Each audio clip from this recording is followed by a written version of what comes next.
Barrage కూలిపోతే అది ఆస్తులు create చేసినట్ట, ఖర్చు పెట్టిండ్రు. కానీ మిగతా అంతా ప్రొడక్టివిటీ మిగతా అంతా చాలా బానే ఉంది. ఏం బాగుంది? కాన్స్టిట్యున్సీ కదా కాళేశ్వరం. ఏం బాగుంది అంటున్నా.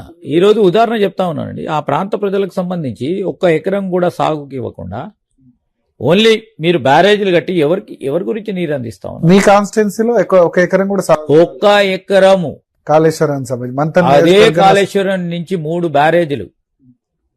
బ్యారేజీలు కూడా పూర్తి స్థాయిలో నా నియోజకవర్గం నుంచి 1 ఎకరం ఆ ప్రాంతానికి సంబంధించిన ప్రజానికానికి సంబంధించిన ఇల్లులు పోయినాయి, భూములు పోయినాయి, ఉపాధి కోల్పోయినారు. అయినా కానీ 1 ఎకరం కూడా ఆ కాళేశ్వరం ప్రాజెక్ట్ ద్వారా మాకు నీరు రాలేదు. అది ఆలోచన చేయలేదు. మేము ప్రభుత్వంలో ఉన్నప్పుడు మొదలుపెట్టింది అది అక్కడే ఆపేసిండ్రు. వారికి ఏ విధంగా చెప్తారండి? దేంట్లో కూడా వారు చెప్పుకోవడానికి జవాబు లేదు. అయినా కానీ మేము ఇట్లనే నడిపిస్తాం. కాళేశ్వరంలో ఒక లింక్ అందే ప్రాబ్లం అంటున్నారు, మిగతా అంతా బానే ఉంది కదా. మల్లన్న సాగరు ఇవన్నీ వాడుకుంటున్నారు కదా, రంగనాయక సాగరు, ఎల్లంపల్లి తర్వాత పైన కట్టిన డ్యామ్ సేఫ్టీ వారు ఇచ్చిన రిపోర్ట్ ఏముందండి ఒకసారి మీకు కూడా తెలుసు. మొత్తం అది ప్రజా డాక్యుమెంట్. డ్యామ్ సేఫ్టీకి సంబంధించిన వారు కేంద్ర ప్రభుత్వానికి సంబంధించి ప్రభుత్వ యంత్రాంగానికి సంబంధించిన అధికారులు నిపుణులు వచ్చి వారు రిపోర్ట్ ఇచ్చారు. అది మేం కాదు కదా, కేంద్ర ప్రభుత్వం మాది కాదు కదా.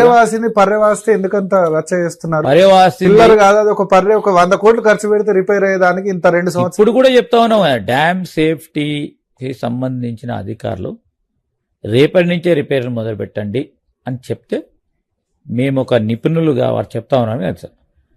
ఈరోజు ఇదే ముఖ్యమంత్రి గారు కూర్చొని 2 డయాగ్రామ్లు వేసి అక్కడ మళ్ళా కట్టమంటే మళ్ళా మొన్నట్లాగానే అవుతుంది. అందుకోసమే సాంకేతిక నిపుణులు ఏ విధమైతే అభిప్రాయం తెలియజేస్తారో దాని పరంగానే ముందుకు పోవటం జరుగుతుంది తప్ప స్పష్టం ఈరోజు వారి పరంగా వారి పర్యవేక్షణలో వారు తీసుకుంటున్న నిర్ణయాలకు అనుగుణంగానే పోతాం. ప్రభుత్వానికి సంబంధించింది ఆర్గనైజేషన్ కాదు కదా. సో కేంద్ర ప్రభుత్వం అందరు నిపుణులతో ఏర్పాటు చేసుకున్న డ్యామ్ సేఫ్ నెక్స్ట్ సమ్మర్ లో కంప్లీట్ అవుద్దా రిపేరింగ్ వర్క్స్? అది ఇప్పుడు వారు ఇచ్చిన దాని ప్రకారం ఇరిగేషన్ మంత్రి గారు కూడా చెప్పడం జరిగింది స్పష్టంగా. వారు ఏ విధంగా రిపోర్ట్ ఇస్తారు ఆ గవర్నమెంట్ కట్టిందని మీకేం లేదు ఒకవేళ ఉంటే గనక? డెఫినెట్లీ డ్యామ్ సేఫ్టీకి సంబంధించిన అధికారులు ఇచ్చిన నివేదిక ప్రకారం దాన్ని దృష్టిలో పెట్టుకొని మా ఇరిగేషన్ మంత్రి ఉత్తమ్ కుమార్ రెడ్డి గారు స్పష్టంగా చెప్పడం జరిగింది. పోతాం, మాకేమీ బేసిజాలు లేవు. ఎందుకంటే నిరుపయోగం కూడా ఉండొద్దు ఏది కూడా. అంత క్యాపిటల్ కాస్ట్ పెట్టిన వారు. అదే అప్పుల విషయానికి వద్దాం. వాళ్ళేమో సరే 3 లక్షల కోట్లు 7 లక్షల కోట్ల ఇష్యూ అవుతుంది. మీరు వచ్చిన తర్వాత 1.5 కోట్లు దాదాపు 1.5 నుంచి 2 లక్షల కోట్లు అప్పులు చేసి ఏం చేశారు? మేము అన్ని అప్పులు చేసినా మేము చాలా హైదరాబాద్ లో గ్రోత్ కనిపిస్తుంది, చాలా ఆస్తులు క్రియేట్ చేసాం, ల్యాండ్ వాల్యూస్ పెరిగాయి, ఇక్కడ ల్యాండ్ వాల్యూస్ మొత్తం పడిపోయినాయి. సో ఇట్లా వాళ్ళు మేము ఆస్తులు క్రియేట్ చేస్తే వీళ్ళు అప్పులు చేసి ఒక పెద్ద ప్రాజెక్ట్ అన్నా చేశారా ఈ 2 సంవత్సరాల్లో? చేసింది ఏందని క్వశ్చన్ చేస్తారు. వారు తీసుకున్న అప్పులపై కనీసం మిత్తితో పాటు ప్రిన్సిపల్ అమౌంట్కు సంబంధించి ప్రతి నెల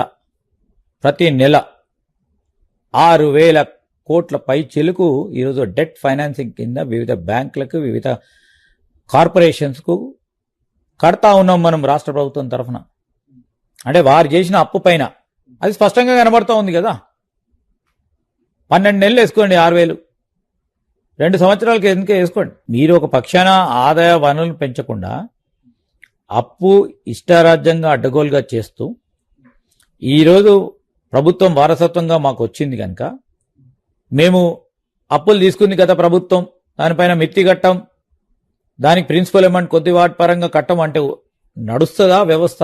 ఇవన్నీ మీకు తెలుసు కదా, ఎన్నికల ముందే ఇంత అప్పులు ఉన్నాయని విషయం తెలుసు. ఆయన మీరే మేనిఫెస్టో కమిటీ చైర్మన్. డెఫినెట్లీ చాలా వాళ్ళు మీ మేనిఫెస్టో 420 మేనిఫెస్టో అంటారు. 413 హామీలు, 413 ప్లస్ 6 గ్యారంటీలు కలిపితే 420 మేనిఫెస్టో. వారు 2014లో వారు మమ్మల్ని